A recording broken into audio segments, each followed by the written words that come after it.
Okay, so I tried to set up here to do something, anything, to do this preview for the new Codex Supplement, Imperial Fists. But all of a sudden, these Chaos Knights showed up, and suddenly my supplement ended up fortifying itself behind all these defenses. So let's see if we can try to find it. So beyond the Codex, oh man, okay, we got Phoenix Rising going on over here. No, that's not it. Oh, the Astra Militarum, the Fist of the Emperor right over here, just holding out there, the stalwart defenders of humanity. Imperial Agents, this is not even the right edition. This is not going to be helpful at all. No one wants to know about this. That's a role-playing book. That's not even in 40K, the board game. Come on. Ugh. All right. That's not even 40K. That's just a different role-playing book. This is not going to help us at ha. Found it. Here we go. Behind all those defenses, the stalwart defenders of Terra itself, we have the Imperial Fists. Here we go with their Codex Supplement, getting into it once again with a Glacial Geek preview of what you can find in this brand new Codex Astartes supplement book here. So if you want to run Dem Yellow Boys or Dem Yellow Boys successors, it's in this book. So going through it, once again, as we talk about this all the time, they've got some beautiful, beautiful art, and they've got some really cool story about it. Again, they can go into it a lot more detail when they have a whole supplement for them, as opposed to having to just have a small blurb within the confines of a codex that's supposed to scale across all of the different chapters. So it's kind of cool to see this. That's one of my favorite things about these new supplements, is the ability for them to get more in depth for a lot of these new founding chapters that never had their own codexes. Because Dark Angels Codex or the Space Wolves Codex or the Blood Angels Codex, there's always a lot of cool story and depth into what goes on with the chapter in those books, because they had the ability to, more so than they had when they'd have to cover everything that was not them in the other one. So it's kind of cool to see all the stories and stuff they have in there. Beautiful art, as always. Beautiful, the beautifully painted models that they've got there. I'm not going to go too much into that. You can check it out yourself when you pick it up yourself. But it's really cool stuff just to see it all, and it's cool to see like the implementation of the Primaris into it. So they also go into, in this book, talking about the Crimson Fists. So I know that there's a lot of, the Black Templars, a lot of different Sons of Dorn that end up having their own kind of chapter identity that have become big and important parts of the lore. In this book, they only really go into the Crimson Fists of any of the successor chapters of the Imperial Fists. Torgaradon, our new boy that we've got going on there that crossed the Rubicon, Lysander and Pedro Cantor. Those are going to be the characters that they've got in here. So again, going over the cool painted models. I'm not going to lie. If I could have a yellow painted army, I would love it. If I could do this without pulling every single hair on my head out, I would, because a yellow army, a yellow Marines, just like a flood of yellow Marines, it's just super cool looking. They look awesome. They really pop on the table. I think it would be really awesome to be able to see them on a table, a yellow army like that, go over the successor chapters and whatnot. Just look at that. That looks just super cool. Anyway, getting into it now, we've got 3 characters that are in this Codex Supplement. We've got 2 that are for the Imperial Fist and 1 for the Crimson Fist. So we've got Captain Lysander, we've got Pedro Cantor, and Torgaradon. So these are going to be 130 points for Lysander, 150 points for Pedro Cantor, and 140 points for Torgaradon. So let's go over this. We got Captain Lysander here. He's got 6 wounds, the 2-up, 3-up armor save because he's got the Storm Shield. He's got the Fist of Dorn, which is going to be Strength +6, AP -3, 3 damage. So it's a Thunder Hammer that's going to be at Strength 10. Really awesome. He can Deep Strike. When a morale test is taken for an Imperial Fist unit within 6 inches of the model, no more than 1 model can flee. That's a cool ability as a Dark Angel. I know all about that one with my Grim Resolve. We've got Walking Fortress, 3+ invul save, and then Rites of Battle, reroll hit rolls of 1 for attacks made by models that are Imperial Fist. So, Hammernator, Captain, pretty brutal. I think he's going to be good. 6 wounds, 4 attacks. Pretty standard for a Captain with a Thunder Hammer and Storm Shield. Then you got Torgaradon, the new Primaris character that they've got going on here. So we've got he's got a 4-up invul save. He's going to have 7 wounds. He's going to have 5 attacks, and he's going to have a 3-up armor save, is the most Primaris there. He's got the Signum Array at the start of your shooting phase. You can select one friendly Imperial Fist unit that is within 3 inches of this model. Models in that selected unit have a ballistic skill characteristic of 2+ until the end of the phase. So that's pretty cool. You just picks a unit, you're shooting at 2+. So, this maxed out 10-man squad of Hellblasters, 2+ ballistic skill. Sounds good. Rerolling ones because you've got your a captain near there. Good to go. You've also got Siege Captain here. When resolving an attack made by this model against a vehicle or building unit, add 1 to the damage characteristic for the weapon being used for that attack. So pretty cool. Probably not going to get much use with buildings, but you probably will get a bunch of use with vehicles, especially with a lot of the Space Marine list that you're going to be seeing out there. Any vehicle, honestly, is going to be great. You can use it against there. So +1 to damage for that is pretty good, especially with a lot of the other special abilities that are reducing damage by 1. Right now, you just at least get back up there. He does have an 18-inch grav gun, which is pretty cool, doing all the grav gunny stuff. And he's got the Hand of Defiance, which I know they've gone over, but strength ×3, AP -3, 3 damage. Brutal. Especially with his 5 attacks. That means you can be doing 15 damage at strength 12. Boof. Man, that's awesome. Super, super awesome. So it's cool to see all of that. He's just going to be fisting his way through the enemy over there. It's going to be awesome. I think he's going to be a really cool character. I think you'll probably see a bunch of him with the Imperial Fists, just because he's cool. Then you've got Pedro Cantor over here. Again, 2+ armor save. He's got 6 wounds, 5 attacks. He's got Dorn's Arrow, which is Assault 4, Strength 4, AP -1, 2 damage. So he's going to be taking out some of them Primaris guys himself there. He's got a Power Fist, usual Power Fist. And he's got the Chapter Master, so reroll hit rolls for attacks made by models in friendly... You can reroll hit rolls for attacks made by models in friendly Crimson Fist units, also within 6 inches of the model. So not failed hits, reroll hit rolls. So that allows you to do it after modifier. So if you, or I guess the reroll happens technically before the modifier, but you can choose to reroll those 3s that would have been hits, even though you know that later on they won't be hits. So that's pretty cool. They've got the upgraded thing there. So I'm sure everyone's going to be getting that upgraded thing just because of the way it works out. Then you got Oath of Rin. Add 1 to the attacks characteristic of models in friendly Crimson Fist units while their unit is within 6 inches of this model. So that actually means he's going to have 6 attacks, which is pretty cool. +1 attack on that. Ooh, man, this is one angry, angry boy there. Going in there, ready to punch things. He's got his 4-up invul save and a 2-up armor save. Pretty cool. I think he's going to be doing a lot of good stuff there for the Crimson Fist. And it's kind of cool to see a supplement with, and I know it's specifically because the Sons of Dorn have like such a strong history with them, but it's kind of cool to just see all of that happening there. So let's go over their rules here.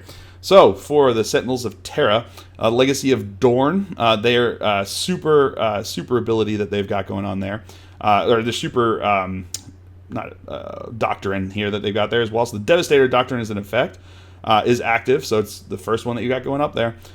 When resolving an attack made with a heavy weapon by a model with this ability against a vehicle or building, add 1 to the damage characteristic for the weapon in the attack. So las cannons are now doing D6 +1. You've got all of the different heavy weapons. Even just heavy bolters are now doing 2 damage a piece, which is pretty good.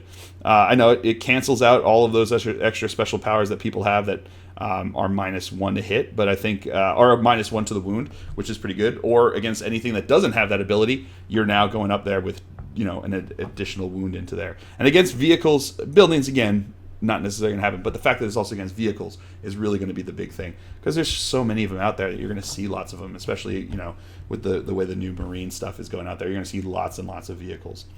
So let's go over the Warlord traits. So you've got 6 Warlord traits for Imperial Fists and 3 Warlord traits for Crimson Fists. So again, it's kind of cool. They're just basically giving them like the mini supplement treatment, which is kind of cool. So let's go over the Imperial Fist ones. You got Siege Master. When resolving an attack made by this Warlord against a building or vehicle unit, add 1 to the wound roll. So +1 against vehicles is really sweet. Indomitable. When resolving an attack made against this Warlord, an unmodified wound roll of 1 through 3 always fail, irrespective of the abilities that this weapon or the model making the attack may have. So again, awesome. Getting to run up there and you don't. So Singing Spears are still only wound on 4s, even though they always wound on 2s. Irrespective, those always fail. So yeah, okay, you can wound on 2s, but that 2 still fails, which is pretty cool. And again, Knights punching in the face, you get to survive because you're only better able to survive by almost twice as much there. So pretty cool. Then you got Fleet Master. Once per battle, at the end of your fight phase, if this warlord remains stationary and did not make any attacks this turn, it can call down an orbital strike. If it does, select 1 point on the battlefield and roll d6 for each unit within d6 inches of that point, subtracting 1 from the result of if the unit being rolled for is a character. On a 4+, the unit being rolled for suffers d3 mortal wounds. So pretty cool. A free, orbital bombardment's pretty nice. I don't know. If you're just having a character as your warlord and you're just trying to hide him because you're trying to keep them from getting slay the warlord, then perhaps you want to do that. Because I've had that tons of times. You run a character as a warlord and you just sit him back in the back corner behind a whole bunch of other things and just protect them so you don't lose the ability there. And just, there you go. Once per battle, instead of him just sitting there doing nothing, now you can just try to give some mortal wounds out there. Stubborn Heroism. This warlord cannot fall back. When resolving an attack against this warlord, have any damage inflicted, rounding up.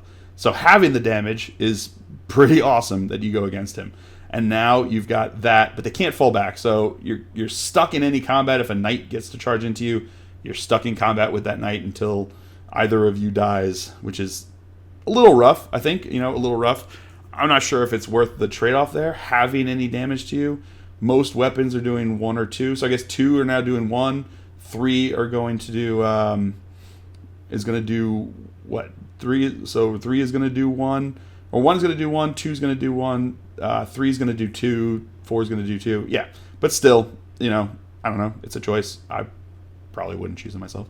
Architect of War. When resolving an attack against a friendly Imperial Fist unit within 6 inches of this warlord with a weapon that has an armor penetration characteristic of -1, that unit is receiving the benefit of cover. Add an additional 1 to the saving throw. So it's basically giving everybody camo cloaks, which is pretty cool, for free, or within 6 inches of them, but still, camo cloaks, that's always fun to have. Then you got Hand of Dorn. Before the battle, if your army is battle-forged, roll 1d3. You gain a number of command points equal to the result. All right, so you get d3 additional command points. It's not bad, especially, going forward. We'll see what a lot of their stratagems are. You may actually it may be worth it for you to get those d3 command points that you've got there. So then the Crimson Fist ones you have. Refuse to die. The first time this warlord is destroyed, roll 1d6 at the end of the phase. On a 4+, return this warlord to play with d3 wounds remaining, placing them as close as possible to their previous position, more than 1 inch away from any enemy models. So you basically can turn any of them into, Gilliman there. Maybe not as powerful, but that ability for him to get back there. Pretty cool on a 4+, so it's 50-50 chance that he comes back with d3 wounds remaining. So pretty cool. And then you've got Tenacious Opponent. When you choose this warlord to fight with, if there are at least 5 enemy models within 6 inches of them, add d3 to this warlord's attacks characteristic until the end of the phase. Wow, pretty cool. So that doesn't even say they have to be at least 5 enemy models within 6 inches of them. So even if you're in single combat with a character there, if they've got enemy models that are within 6 inches of them, it gives them d3 additional attacks, which is pretty cool. Stoic Defender. Friendly Crimson Fist units have the Defenders of Humanity ability while they're within 6 inches of this warlord. If such a unit already has the ability, each model in the unit counts as 2 models for the purposes of that ability. So super objective secured. Pretty awesome there. Making all of your, all your intercessors now count as 2. But you could also have your Centurions or your aggressors or anybody else. You've got your tanks. They're now going to be objective secured, which is pretty cool. They're going to have the objective secure there. So the characters, Lysander has Indomitable, which is the 1 through 3 always fails on him, which is pretty cool. Tor Garadon has Siege Master, so that's going to be, he's going to have the add 1 to the wound rolls against buildings and vehicles. And then Pedro Cantor has Stoic Defender, so he's the one that makes them objective secured, which is pretty cool. Then we've got Relics of the Fists, so let's go over these ones. So you've got the first one is the Spartian Imperial Fist model with a bolt pistol or heavy bolt pistol only. Relic replaces the bolt pistol, heavy bolt pistol with the following. Makes him range 18, pistol 2, strength 4, AP minus 3, 2 damage. This weapon can target characters. So basically you get, like the, what is it, the ability for the Kellermorph, or the gun for the Kellermorph there. So it's pistol 2, but he's got an 18-inch range, picking out characters, AP -3, which is even awesome. 2 damage. That could do a lot of damage. I think that would be fun to have for anybody to have the ability to do that. Then you got the banner of Stiganda. Imperial Fist, ancient model only. When resolving an attack made with a melee weapon by a model in an Imperial Fist unit that is within 6 inches of a friendly model with this relic, add 1 to the hit roll. So +1 to hit rolls for melee weapons, for melee attacks, for the Imperial Fist units within 6 inches of it. Pretty cool. +1 attack is always +1 to the hit rolls is always nice. Maybe to counteract if you've got some guys, some Hammernator Terminators. If you've got some Thunder Power Fists in there, or if you got Torgaradon with his Super Fist, you can get that in there, which would be pretty sweet. Then you've got the Eye of Hypnoth. Imperial Fists model only. When resolving an attack made with a ranged weapon by this model in an Imperial Fist unit that is within 6 inches of a friendly model with this relic, reroll a wound roll of 1. So pretty cool there. So resolving an attack made with a ranged weapon, this model, reroll wound rolls of 1, which is pretty cool. So you sit them back there with a gun line, shooting off there, rerolling 1s to wounds. So it basically can turn anybody into a lieutenant, so which is not bad, so you can put that on top of a captain and are rerolling 1s to hit and rerolling 1s to wound. So pretty cool. I like that. I like that the ability to make a captain a dual threat there and save you some points if you don't want to bring in a lieutenant. Then you've got the Bones of Osrek, Imperial Fist Librarian only. When a psychic test is taken for a model with this relic that is attempting to manifest a psychic power from the Geokinesis discipline, you can re-roll the result. So re-rolling Geokinesis stuff. So pretty cool. Those are always fun. Re-rolling psychic abilities is always a good thing to have. And it says re-roll the result. So even if you get a double 6 and you just don't want perils, you can re-roll it and save yourself, which is pretty cool. Then you got Duty's Burden. This is a Crimson Fist model with a Master-Crafted Auto Bolt Rifle or Master-Crafted Stalker Bolt Rifle only. The relic replaces it with range of 30, rapid fire 2, strength 5, AP -2, 2 damage. So pretty cool. Again, making it the 2 damage, making it rapid fire 2 is always nice.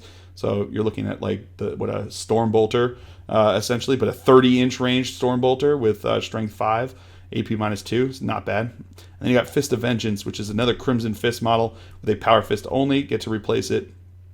Following profile: Fist of Vengeance is strength ×2, AP -3, flat 3 damage, and is not -1 to hit. So pretty cool. I think you're probably going to see that a fair amount on Crimson Fist lists.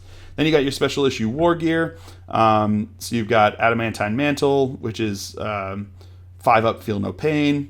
You've got Artificer Armor. You've got Mastercrafted Weapon. All of these things are pretty standard in all of these. Then you got the Fist of Terra, which is a model with a Power Fist. The relic replaces it with strength ×2, AP -3, D3 damage.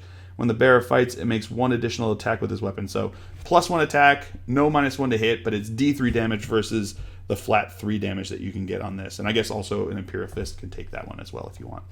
Then you got Gatebreaker Bolts, which replaces a model with the relic with a bolt weapon. They can choose to shoot. If you do, make only 1 attack with that weapon. If the attack hits, make D3 wound rolls instead. When resolving the attack, the weapon has an armor penetration characteristic of -5 and a damage characteristic of 1. So that's really going to get through there, the Gatebreaker. But you're only doing D3 wounds versus some of the other ones have like D6. But D3, AP -5, 1 damage apiece, which is D3 wounds, which is, that's pretty cool. That they can make the saves there. And each one has to be saved against separately, which is kind of interesting. Then you've got Auric Aquila. A model with this relic has a 4+ invul save. When a model with the relic would lose a wound as a result of a mortal wound in the psychic phase, roll 1d6 on a 5+, the wound is not lost. So it's 5+ feel no pain against mortal wounds in the psychic phase, and a 4+ invul save. So not bad. And then you've got Warden's Cuirass.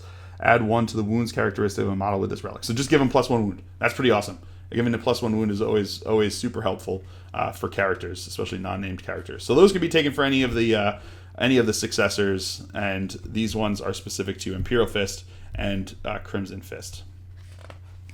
Then let's get into the stratagems. So we've got stratagems for Imperial Fist, and we've got there's some stratagems here as well for the for Crimson Fist. So there's 2 Crimson Fist stratagems, and the rest are going to be Imperial Fists. So for 1 CP, we have a bitter enmity. Use the stratagem in the fight phase when an Imperial Fists unit from your army is chosen to fight with, until the end of that phase when resolving an attack made with a melee weapon by a model in that unit against an Iron Warriors unit. You can reroll the hit roll and you can reroll the wound roll. So reroll hits and wounds against Iron Warriors in the close combat for that. So again, very situational. I mean, as a Dark Angel player, that becomes very obvious when you see all of the stuff we have against the Fallen. You're probably more likely to face an Iron Warrior than you are a Fallen. So you've got that going for you. But very situational, but rerolling hits and wounds is pretty good in the fight phase. So if you got that Hammernator squad and you just need them to really, mush that Iron Warrior squad, 1 CP, you got it there. 1 CP for bolster defenses. Use the stratagem at the start of your movement phase. Select one Imperial Fist infantry unit from your army that is entirely on or within a terrain feature. As long as that unit remains stationary, when resolving an attack made against that unit, add an additional 1 to the saving throw. This will normally mean you add 2 to the unit saving throw for being in cover instead of 1. Vulnerable saves are unaffected. You can only use the stratagem once per battle. So once per battle, you give a unit in cover +1 to their save. So if you have that plus the additional 1 for that Warlord trait, you're looking at what, +2 to the saves at that point? That's pretty cool. I would take that any day of the week. That's pretty awesome. Then you've got 1 CP for sappers. Use the stratagem in your shooting phase or the fight phase when an Imperial Fist unit from your army is chosen to shoot or fight with. Until the end of that phase, when resolving an attack made by a model in that unit against a building unit, add 1 to the hit rolls and add 1 to the wound rolls. 1 CP against buildings. I mean, you're not going to see too many of them, so I don't think you're going to see that stratagem used too often. But situational, maybe you will. Maybe you'll run into an Iron Warriors army that's going to has a bunch of bastions that you've got to take down, and in which case maybe you use both of those CPs a fair amount, those stratagems a fair amount. Then you've got 1 CP for Pain is a Lesson. Use the stratagem in any phase when an Imperial Fist unit from your army that is not a vehicle or servitor is chosen as the target of an enemy attack. Until the end of that phase, when a model in this unit would lose a wound, roll 1d6. On a 6, that wound is not lost. So for 1 CP, you give them an any phase, and you can use, until the end of the phase, they have a 6-up, feel no pain. Not bad. That's actually really good. Being able to give just any unit that you want. If they're just coming under an onslaught there, you just give them a 6-up, feel no pain for 1 CP. Not bad. Keep them alive, keep them in the fight, keep them doing what they need to do. So if you've got a unit that's really needs to tie up somebody, do that. You can use that. Or if you need them to hold that objective and they're just getting just a whole bunch of shots shot into them, boom, 1 CP, and they've got a 6-up, feel no pain. Give yourself, a 1 in 6 chance extra of keeping more guys around. So for 2 CP, close range bolter fire. Use the stratagem in your shooting phase when an Imperial Fist unit from your army is chosen to shoot with. Until the end of the phase, bolt weapons models in that unit are equipped with have the pistol type instead of their normal type. So again, it's talking about close range bolter Imperial Fist unit. Doesn't specify infantry, and it just says bolter weapons are now pistol instead of their normal type. So maybe if you run up there with a Land Raider Crusader with Hurricane Bolters and someone tries to bad touch them, now those Hurricane Bolters are pistol, and you can shoot them into the unit that tried to bad touch you there, that they are probably not expecting you to be shooting them with, which is awesome. For 2 CP, that's pretty sweet. I think I like any ability to Salamanders have something similar with their flame weapons that they can do that with, which is pretty awesome. But for 2 CP, getting to do that with bolters, I think is going to be super effective, especially since you're going to be using a lot of the bolter stuff anyway with these Imperial Fists. I think it's going to be super effective. For 2 CP, we've got Bolter Drill. Use the stratagem in your shooting phase when you choose an Imperial Fist unit from your army to shoot with. Until the end of that phase, when resolving an attack made by a model in that unit with a bolt weapon, hit rolls of 6 score 1 additional hit. So 1 additional hit on 6s give them for bolters, which is pretty good. That's also, I believe, the Imperial Fists chapter tactic. So have that on there, and all of a sudden 6s are giving you 3 hits, which is pretty awesome. I'll take that any day of the week. Throw that in there. 2 CP, you've got Stubborn Defense. Use this stratagem at the start of the battle. If an Imperial Fist Warlord from your army is on the battlefield, until the end of the battle, you cannot discard Storm and Defend objectives, but when you achieve one, you score 1 additional victory point.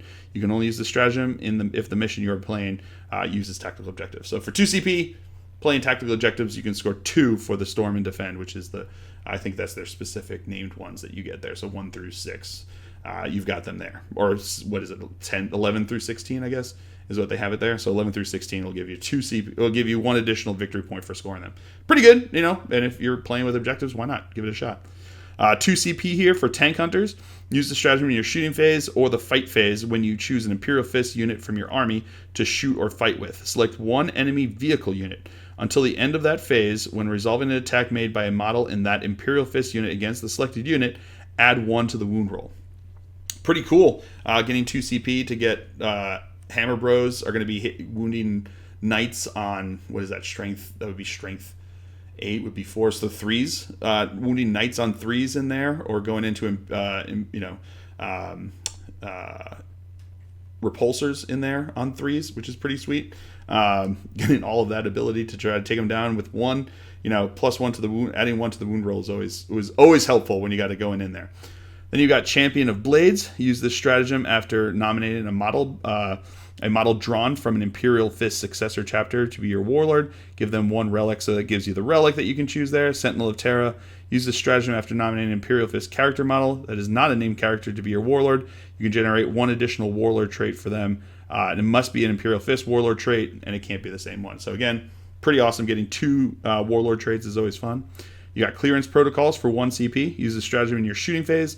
When an Imperial Fist unit from your army is chosen to shoot with, up to 10 models in that unit that are equipped with grenades can throw a grenade that phase instead of only 1 model being able to do so. So now your 10-man tactical squad can all throw crack grenades like back in the day, back in the good old days, throwing all those crack grenades. I guess not while I was in the fight phase, but now you can just do it just in the shooting phase. So Grenadier's ability there is pretty sweet. Or if you're running into a horde of guys, throw a whole bunch of frag grenades instead of your regular bolter shots to get some extra shots in there. Or if you're Overwatch, I guess you could do it. No, it's in the shooting phase, so you can't do it in Overwatch there. But pretty sweet.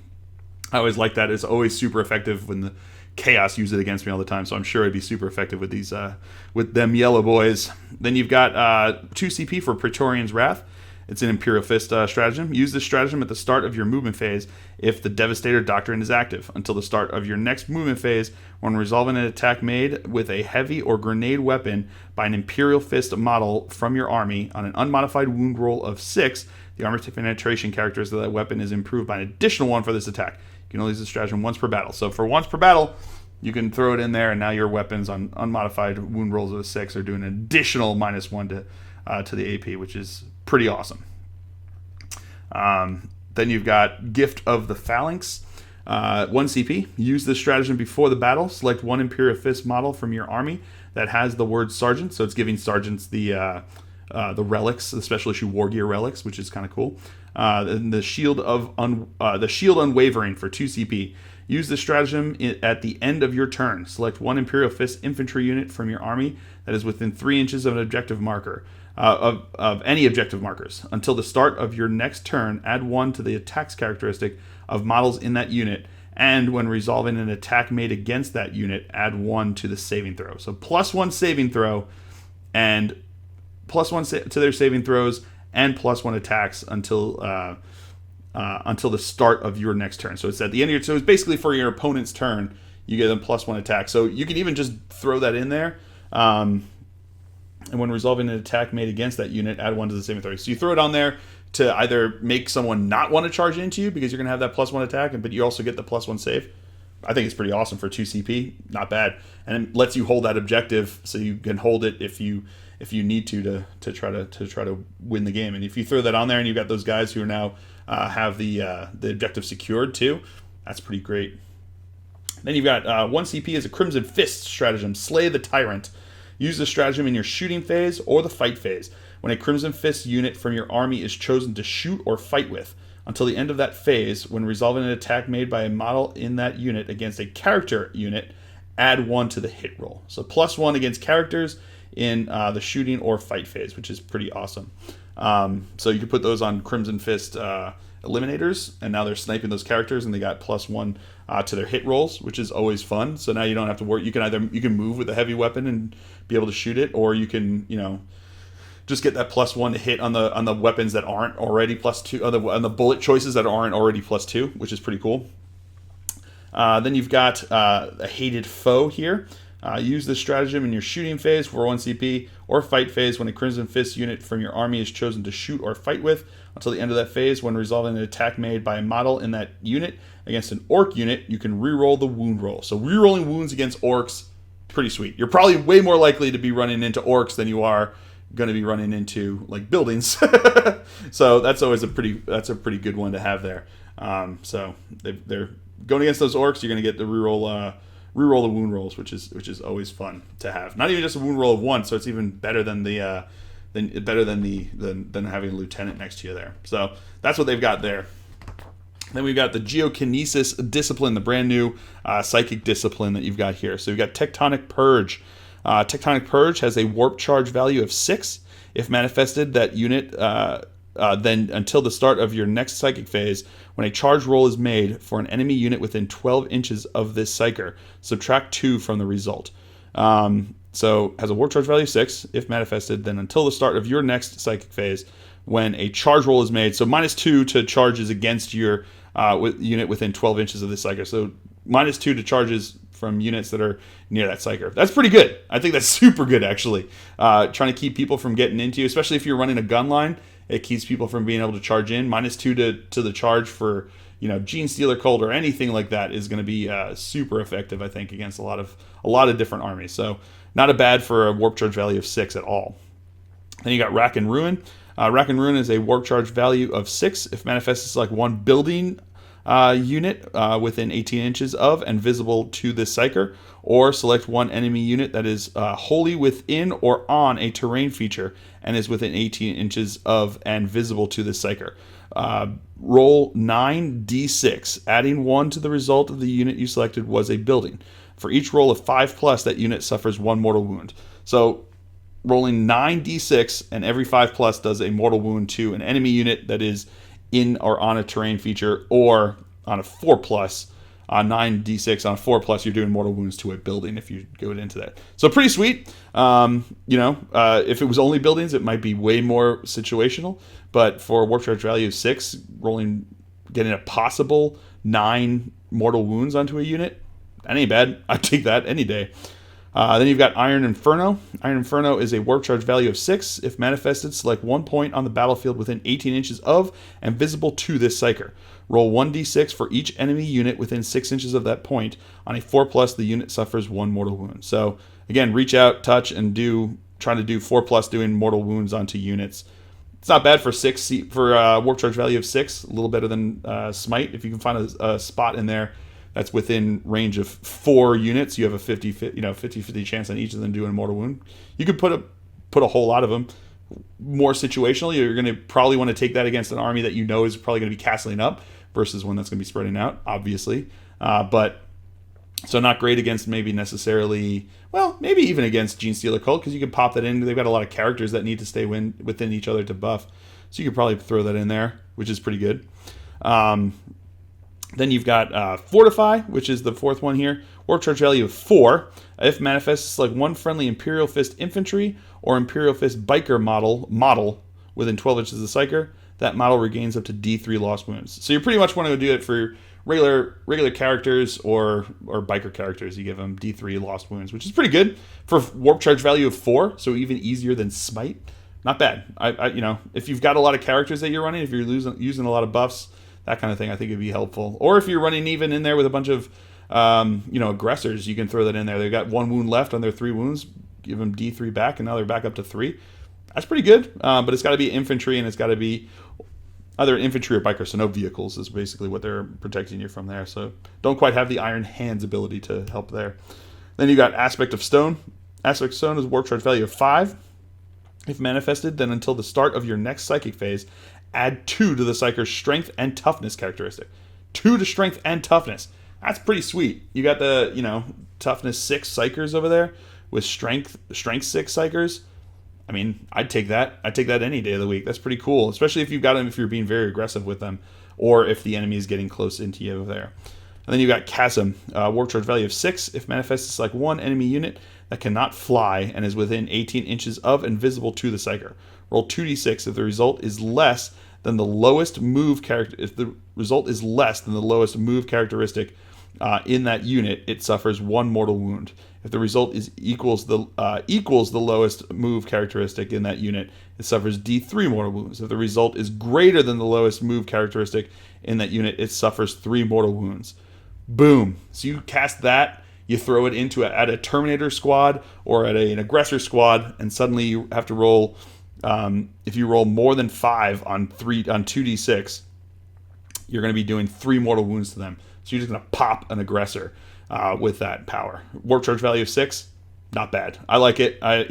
It's a little harder and it's more specific because you get to choose that you're going in there. So it's I know it's a little less powerful. Smite, you just say D3 mortal wounds, which is on a 5 is probably better than this because you don't have to make a second roll. But at the same time, it doesn't have to be the closest enemy unit the closest visible enemy unit that you get to charge it into. So you get to choose another unit that's out there. So you can choose it at a character that's on a bike, or you can choose it on a character that's just like walking along. Character in Terminator armor, boom! Now all of a sudden they've got 3 mortal wounds onto them, which is going to hurt any kind of character that you've got going on there. So pretty good. I like their psychic discipline. I think that's a very strong point of there. The powers are not super high in warp charge value to get them to use there. So I think they're going to be pretty powerful there. And then you got the tactical objectives that they got there, and the name generator, as they always have in those, which is pretty cool. So a good, solid supplement. Certainly not broken. I don't know if it's necessarily going to be one of the strongest ones out there. I think when you put it in with a lot of the other stuff that they've got going on, I think it can be pretty strong. But I don't think it's going to be quite as crazy as necessarily like the Iron Hands one or the Salamanders one, even, honestly. If you check out that preview that I had there, they've got some really cool stuff going on there. But it's very specifically there. I think this kind of stuff is going to work very well for a more generic Marine army. So if you've got a homebrew chapter that you've painted up your Marines as, and you run them as whatever chapter that you really want to, you can give them a shot running these guys. I think they'd be pretty good. I think a lot of their stratagems that they've got going on are pretty solid. I think that they've got some situational ones, like the one against the the Iron Warriors, or ones that are specific, going against buildings and stuff like that. They're kind of situational, but I think they can be super strong and effective. I don't think a lot of them build up on each other quite as well as some of the other chapters where you spend a bunch of CP, but that may mean that you don't need as much CP, so you can put a lot of your points. You don't have to worry about getting in those troops and getting those battalions and brigades in there to get you your CP, because there's some out there, I think, like like I said with the Salamanders, I think are going to need a lot of CP. These guys, their CP, their stratagems are pretty good, very situational, so I don't think you're going to be quite as CP hungry as some of the other ones. But a good, solid codex supplement. It's nice to see them, and I'm really glad that they fleshed out a lot of the other successor chapters to get it out there. It'll be interesting to see what they do with the non-codex chapters, like the Dark Angels and the Blood Angels and the Space Wolves. See what they do when they get their Codex 2.0 or whatever they're going to be doing with it. It'll be interesting to see how that all goes. But I hope you guys have all enjoyed this and found this as thoroughly informative as I have. I have been Phil the Glacial Geek as always, and until next time, have fun.